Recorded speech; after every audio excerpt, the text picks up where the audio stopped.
Welcome to the Buddhist audio bookshelf YouTube channel. Today, we are excited to delve into the profound teachings of Noble Conversation, a study guide compiled by the esteemed Thanissaro Bhikkhu. In this session, we will be reading from Chapter 10, titled Performing the Duties, and Chapter 11, titled Clinging and Craving on the Path. We genuinely appreciate your support, and your actions can make a significant difference in our mission to share wisdom and enlightenment. Subscribing, liking, and sharing our content not only enriches your own spiritual journey, but also encourages us to persistently labor for the betterment of all sentient beings. Your participation strengthens our collective efforts in spreading these valuable teachings, fostering understanding, and guiding others on their path towards inner peace and enlightenment. Thank you for joining us, and we hope you find inspiration and insight in today's reading. Chapter 10. Performing the Duties. When the Buddha lists the steps in how to awaken to the truth, those that foster the third type of discernment gained by developing the qualities of your mind are 5. Desire, willingness, judgment, exertion, and finally awakening to the truth. The desire, here, is the desire to follow the duties appropriate to the Four Noble Truths. This desire is wise because you realize that the truths were not meant just to think about or to discuss. They were meant to lead you to the reality of the end of suffering, and they can do that only if you act on them, performing the duties they entail. The desire to perform these duties can be inspired by any number of reasons. Most fundamental, according to the canon, is heedfulness. You realize the dangers that come from not following the duties of the truths. You'd be subject to endless rounds of death and rebirth, but you also realize that you have it within your power to avoid those dangers and to find safety by taking those duties seriously and performing them as best you can. A related reason for the desire to practice would be compassion, both for yourself and for others. You realize that you can put an end to your own suffering, and in the course of following the path you lessen the sufferings of others through the practice of generosity, virtue, and gaining some control over the unskillful qualities of your mind. You also provide other people with a good example for how they, too, can seek happiness in a responsible way. Another reason for the desire to practice comes from a sense of self-esteem. If other people can do this, why can't I? Notice that these 3 motivations for desire use different aspects of your perception of self. Self-esteem focuses on the self as agent, capable of following the path. Compassion focuses on the self as consumer, benefiting from the path and finding enjoyment in helping others. And heedfulness focuses on all 3 aspects of self. The self as agent, capable of making a difference through its actions, the self as consumer to be protected by those actions, and the self as commentator looking for the best way to find long-term safety and happiness. The next 3 steps, willingness, judgment, and exertion, derive from the desire to practice. Willingness means agreeing to submit to the standards set by the Four Noble Truths for determining what's best to do, over and above your personal preferences. You accept the fact that many of your past standards for acting, speaking, and thinking based on craving and clinging have actually led to suffering, and you're willing to give the Buddha's recommendations for better ways of acting a try. This, as you remember, is one of the reasons why the Four Noble Truths are called noble. They require you to stand apart from your cravings and clingings, and to relinquish them when you can see that they really are harmful. Judgment, the Pali term, tulana, literally means weighing or comparing, means comparing your thoughts, words, and deeds against the standards set by the Four Noble Truths, to judge where they do and don't measure up.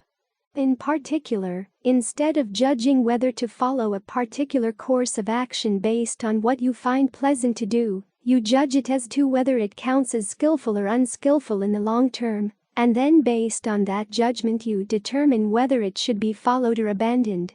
Exertion is when you actually carry through with whatever effort is needed to follow what's skillful or to abandon what's not. If the duties of the Four Noble Truths go against your personal preferences, in other words, they tell you to abandon a course of action you'd find pleasant to do, or tell you to do something you find hard, you draw on your desire, willingness, and judgment to help induce you to do the right thing.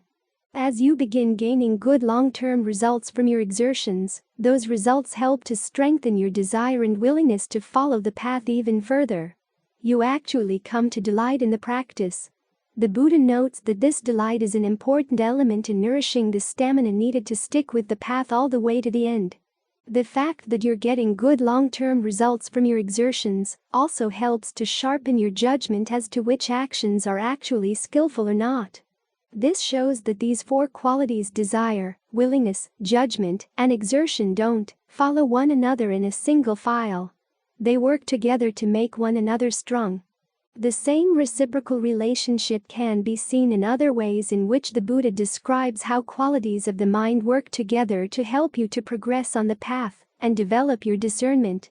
In his simplest description, he says that the Dhamma is nourished by two activities: commitment and reflection. You commit to following the path, and then you reflect on the results coming from your efforts. If you see that the results aren't what you hoped for, you reflect on how you might change your actions, and then commit yourself to following the lessons you've learned. In this process, the commitment corresponds to desire, willingness, and exertion. The reflection corresponds directly to judgment, but indirectly to exertion, too. It takes effort to look at your own actions with a skillfully critical eye. Another of the Buddha's descriptions for this stage of the practice is one we met in Chapter 8. You use right view, right mindfulness, and right effort to circle around every attempt to master each factor of the path. These three circling factors are all based on desire. The desire to reap the results of the practice. Right view corresponds to judgment in the role of maintaining standards. Right mindfulness corresponds to judgment in remembering how to apply those standards to particular situations. Right effort corresponds to exertion. Right mindfulness, in its role as alertness, then steps in again to judge the results of your efforts, teaches right view whatever lessons can be derived from those efforts, and remembers to apply those lessons to future events. However, probably the best way to understand the way these skillful mental qualities function together as you start in progress on the path is to look at how the Buddha explained the steps in applying the basic principles of the practice to his son, Rahula, when Rahula was 7 years old. His explanations were essentially instructions in how best to develop the two qualities that the Buddha, as we have noted, looked for in any student: truthfulness and good powers of observation. He started with truthfulness. Rahula had seen the Buddha approaching from afar, and so set out a pot of water and a dipper. When the Buddha arrived, he washed his feet with the water in the pot, leaving a little water in the dipper. Showing the dipper to Rahula, he asked him, "Do you see how little water there is in this dipper?" "Yes, sir." "That's how little of the quality of a contemplative there is in anyone who tells a deliberate lie with no sense of shame." The Buddha then threw the water away, showed Rahula the empty dipper, and then turned the dipper upside down, making the point each time that when you tell a deliberate lie with no sense of shame, your quality of a contemplative is thrown away, empty, and overturned. Having stressed the importance of truthfulness, the Buddha went on to give instructions in how to be observant. Just as you'd use a mirror for repeated reflection, in the same way you should reflect on your actions again and again. When planning to do an action in body, speech, or mind, you should reflect on it beforehand. This action I want to do, would it lead to self-affliction, to the affliction of others, or to both? Would it be an unskillful action, with painful consequences, painful results? If you anticipate that it would cause harm, you should refrain from it. If you anticipate no harm, you can go ahead and start doing it. While doing the action, you should reflect on its immediate results.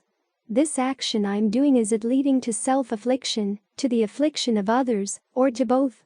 If you see that it's causing harm, you should stop then and there. If you see no harm, you can continue with it. After the action is done, you're still not done. You should reflect on it again. This action I've done, did it lead to self-affliction, to the affliction of others, or to both? Was it an unskillful action, with painful consequences, painful results? If you see that it did cause harm even though you didn't anticipate it, then if it was a bodily or verbal action, you should confess it to a fellow practitioner more advanced on the path, to see what advice you can gain on how not to repeat that mistake. Then you try to exercise restraint in the future. If it was a mental action, you should develop a healthy sense of shame around it, seeing that it was beneath you, and exercise future restraint. But if you see that the action caused no harm at all, then you take joy in that fact and continue training in this way, day and night. What the Buddha is teaching here is how to apply the practice of cross-questioning to your own actions. You focus your powers of observation on bringing the concept of skillful and unskillful actions to bear on what you're doing, saying, and thinking in real time. This framework of skillful and unskillful actions, as you'll recall, develops eventually into the framework of the Four Noble Truths. Craving counts as an unskillful action, the suffering of clinging is its result. The Noble Eightfold Path counts as skillful action, the abandoning of craving is its result. In effect, the Buddha's showing how to use this framework to learn from your mistakes. You commit yourself to abandoning bad intentions and acting only on good ones.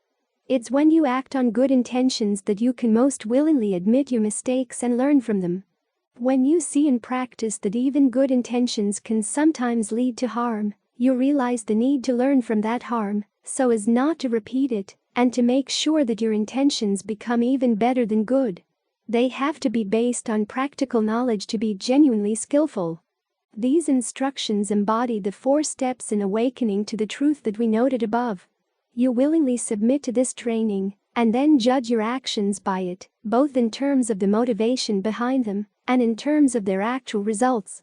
Then, based on that judgment, you exert yourself to make your actions more and more skillful, at the same time taking joy whenever you succeed. This joy, as we've noted, is what maintains your desire to continue with the training.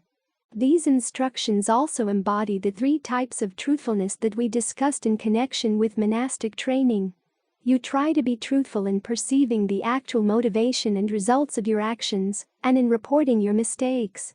You do this so that you can move from beliefs of what's skillful based on the usual basis for truthfulness in citation, conviction, reasoning, or respect for an outside authority to actual knowledge of what's skillful, based on direct personal experience.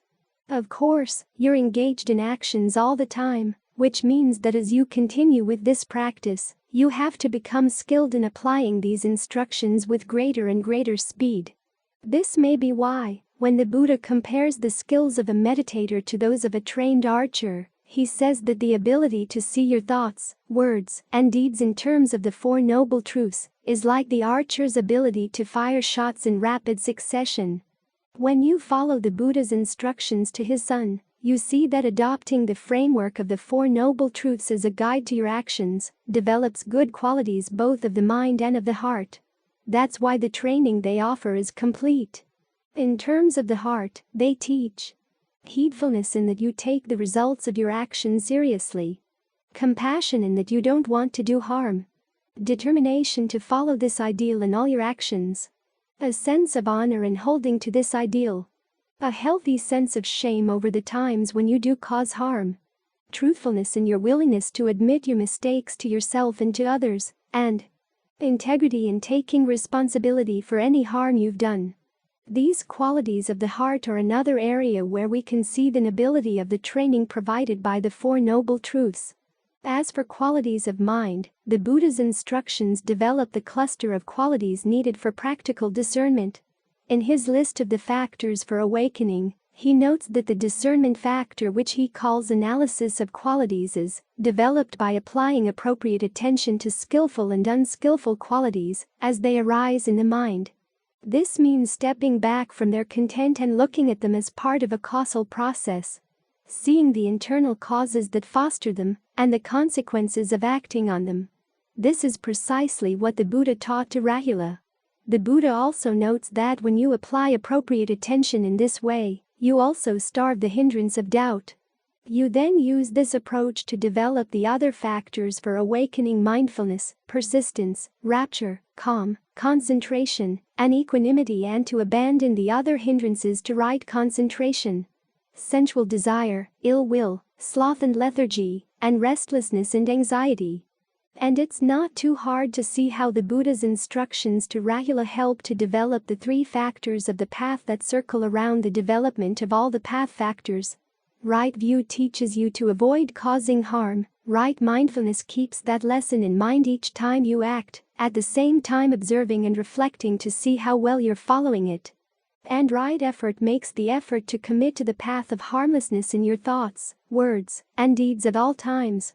Right mindfulness, through its sub-function of alertness, observes and reflects to learn from the lessons of actually following through with right effort, and then teaches those lessons to right view, so that your views about right and wrong ways to follow the path are even better informed and more precise.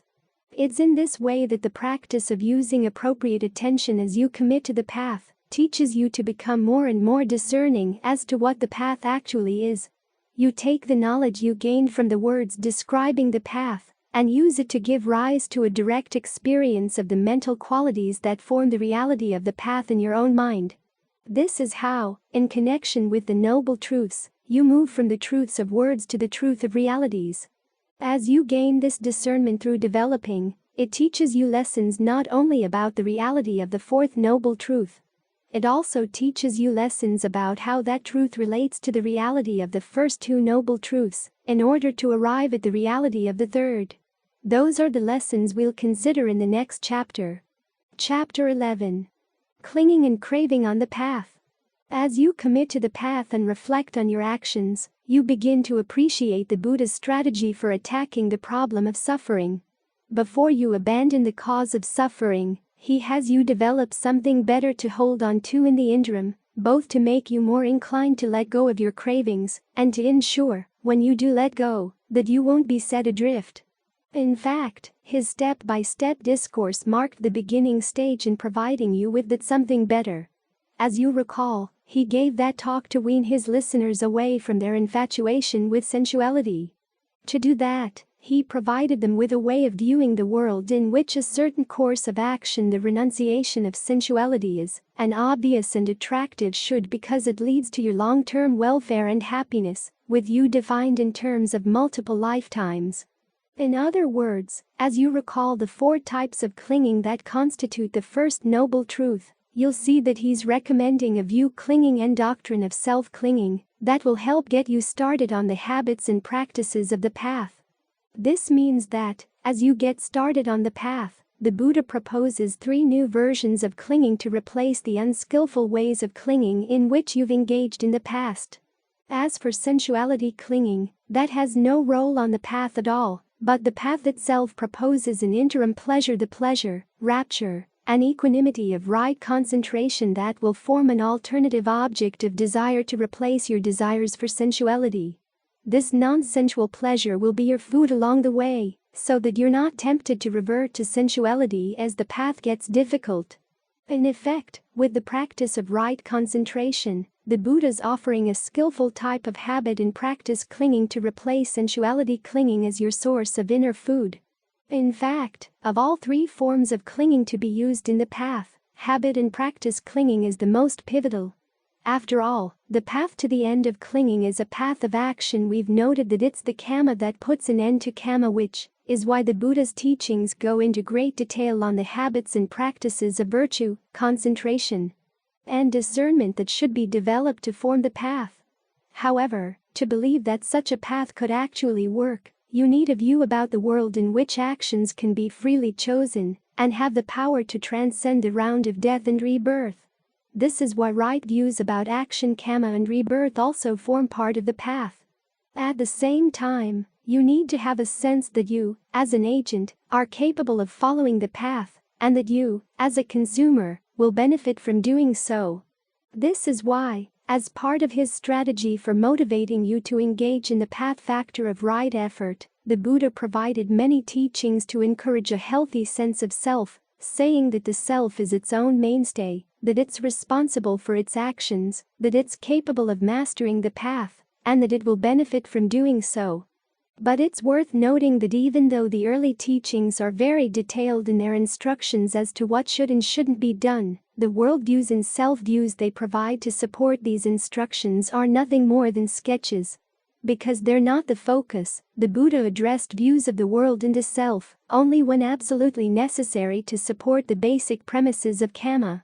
The truths of action and rebirth, for instance, were hotly debated by his contemporaries, so he had to take a position on those issues to justify the path of practice he taught. The size and age of the cosmos were also hot topics, but because they had no bearing on the power of action, the Buddha consistently put those topics aside. Similarly with issues of the self. Other philosophical schools debated the question of how best to define the self, but as we've seen, the Buddha noted that to define yourself was to limit yourself, so he refused to answer questions about what the self was or even whether it existed. As he said, questions of that sort weren't worthy of attention. All he was concerned about was your perception of self, responsible for your actions, competent to follow the path, and able to benefit from doing so, and the reality of control. You can manipulate the aggregates at least enough to construct a path that can take you to awakening. The raft may be made of twigs and branches, but if you tie them together well enough, they can do the job. In fact, the question of action was so central to the path that one of its crucial steps was to learn how to see that your sense of the world and yourself were nothing more than actions themselves. They come about from things you do, and the act of holding to them is a kind of kamma that, like all actions, carries consequences. As you follow the Buddha's instructions to provide yourself with skillful clingings to fall back on, you develop the factors of the Noble Eightfold Path. And as you develop those factors, you come to appreciate how well they target the three kinds of craving that cause suffering: craving for sensuality, craving for becoming, and craving for non-becoming. In other words, you see for yourself how the fourth noble truth helps put an end to suffering by attacking it right at the cause. The factors most directly involved in this approach are the ones that comprise the discernment group, right view and right resolve, and the concentration group, right effort, right mindfulness, and right concentration.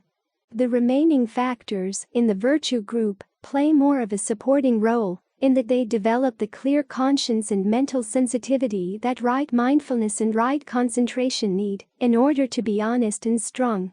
The factors of the concentration group, in turn, provide an important foundation for making the discernment group sharper and more effective. They do this in three ways. As you recall from Chapter 6, one of the main reasons why people crave sensuality is because they can imagine no other alternative to pain. As the Buddha said, even when you can see the drawbacks of sensuality, if you have no access to a higher form of pleasure, you'll stay stuck in sensual craving. So one of the prime functions of right concentration is to provide that skillful alternative. Second, the fact that right concentration is composed of the five aggregates means that, as you work to develop it, you get hands-on experience in what the aggregates actually are and how they function. Because you play with them to create a state of concentration, they're now your playmates. You're on familiar terms with them as activities in which you engage, and this takes them from the realms of abstraction into the realm of direct active experience. Finally, the fact that right mindfulness and right concentration increase the steadiness of the mind means that right view can see the subtle motions of the mind, along with their interactions, much more clearly in real time. This connects with another point we made in Chapter 6. To go beyond craving for becoming and craving for non-becoming, you have to see the events of the mind that ordinarily lead up to becoming and develop dispassion for them as events before they have a chance to develop into a sense of self or world.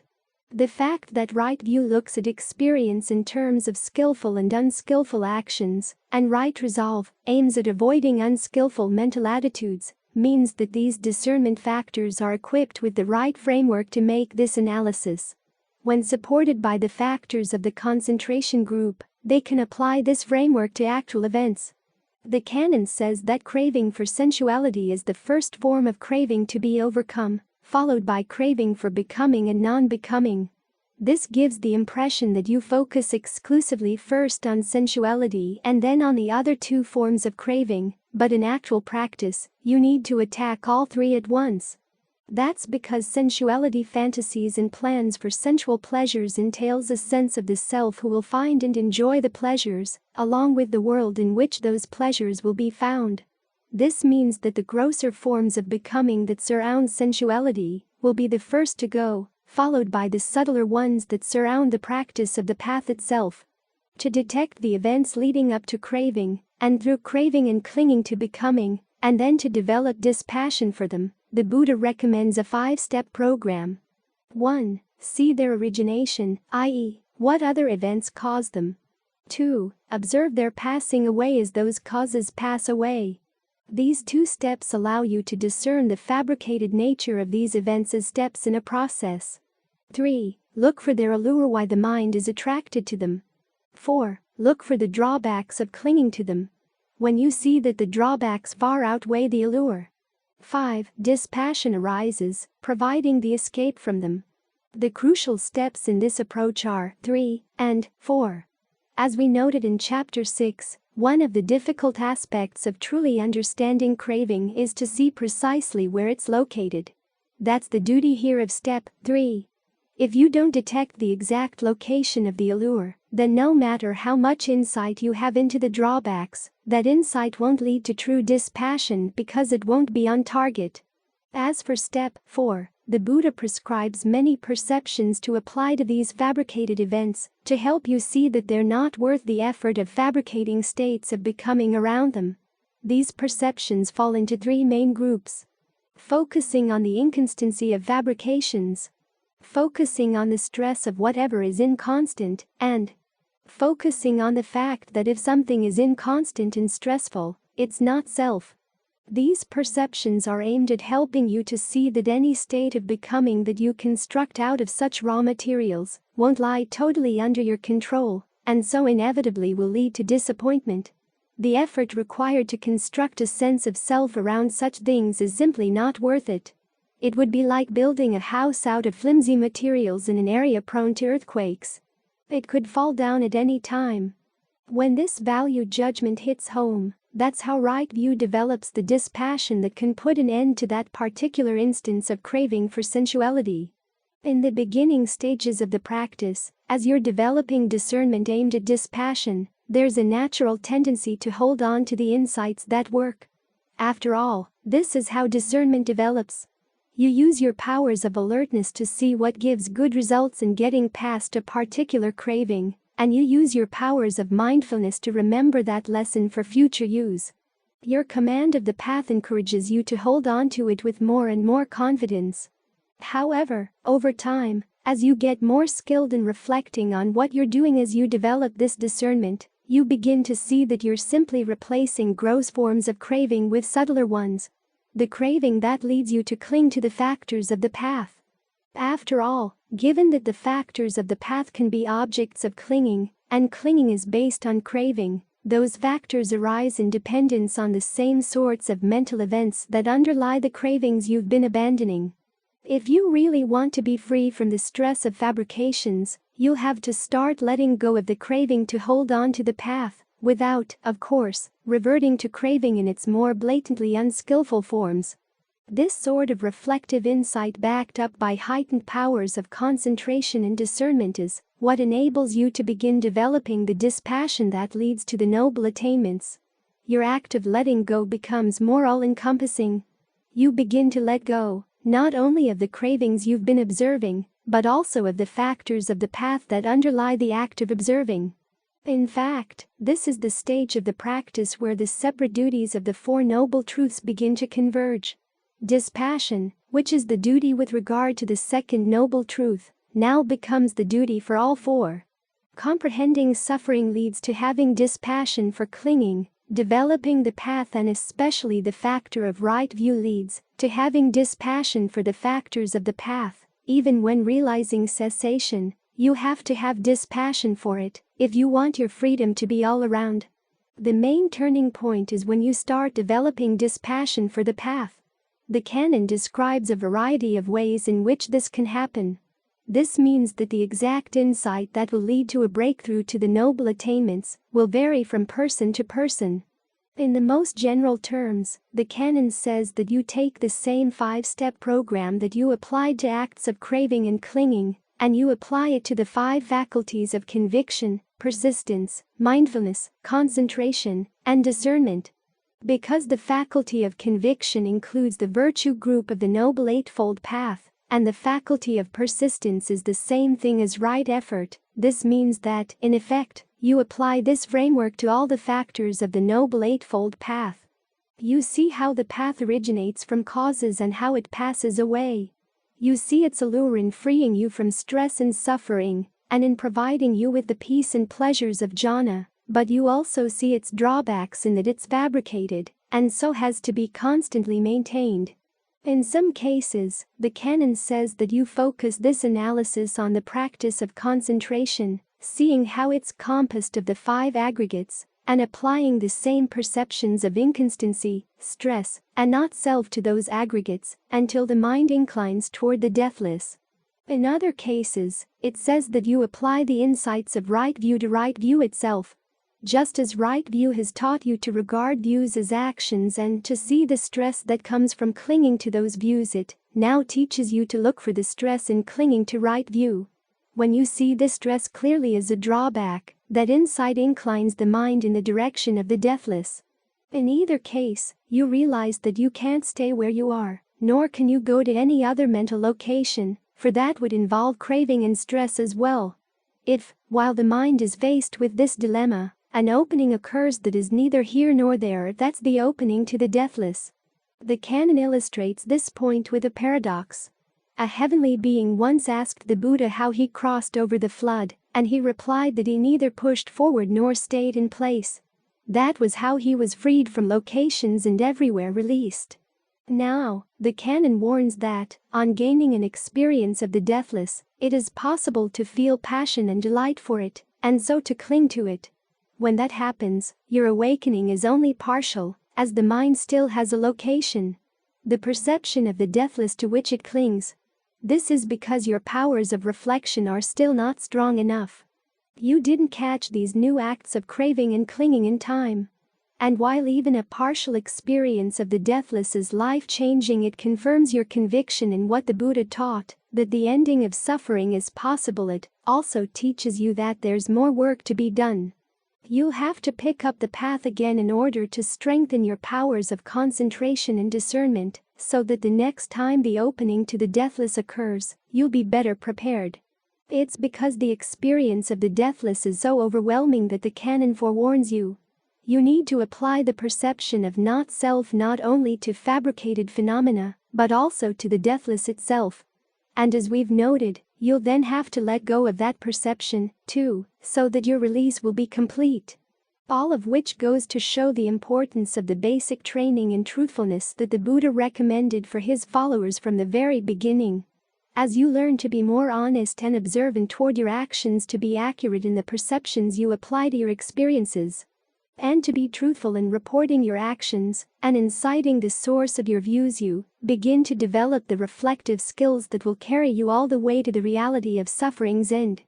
Thank you for your attentive ears as we conclude Chapter 10, Performing the Duties, and embark on Chapter 11, Clinging and Craving on the Path. As you've learned, the Buddha fervently promotes the dissemination of his teachings to benefit all humanity. We've laboriously transformed this book into an audiobook, and now it's your turn to contribute. Please share this video with your friends and family, enabling them to derive its benefits.